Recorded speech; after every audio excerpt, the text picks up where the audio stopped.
Who here listens to the radio? Watches the news? How about Google? All of these resources are available right at our fingertips. However, as easy as we can access these sources, information we obtain to them can be skewed. A lot is going on right now, and it's very important to educate ourselves and identify fallacies such as cherry picking so we can find a deeper sense of logical errors and our importance in argument building. After researching this topic, cherry picking, I know it is very biased information and people should know more about cherry picking fallacies. Cherry picking makes your point and argument limited or somewhat unsustainable because rather than using evidence to support all sides of an argument, you are only choosing evidence to support your argument. It is important to have contradicting arguments to help build your position in order to determine potential strengths and weaknesses.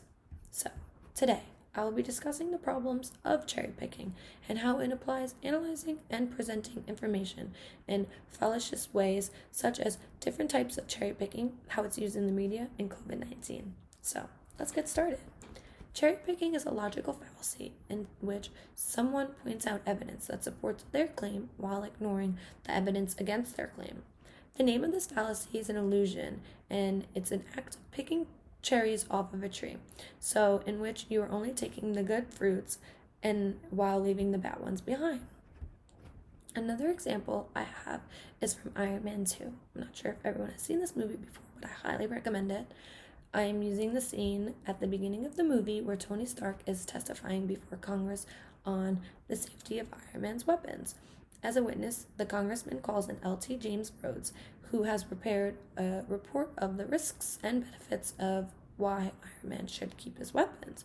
So, even though his report is like 100 pages long and presented an overall favorable view of Iron Man, the congressman only allows him to read one small paragraph that makes Iron Man look like a public threat and should be stopped. So, by only presenting one paragraph from a massive report, the congressman is actually found guilty of quote mining, which is a form of cherry picking.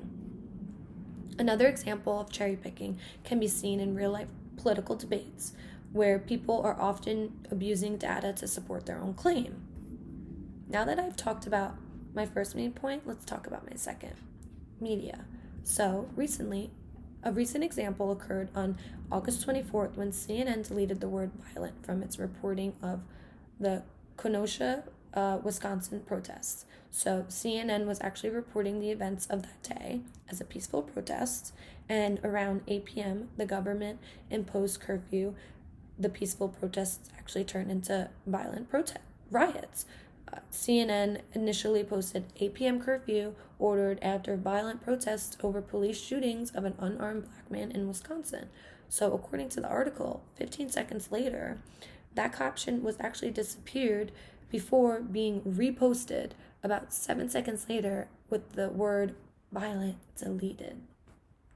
CNN elected not to report the areas that turned violent and decided to just cherry pick more of the peaceful areas. Lastly, let's go over my last main point: COVID-19.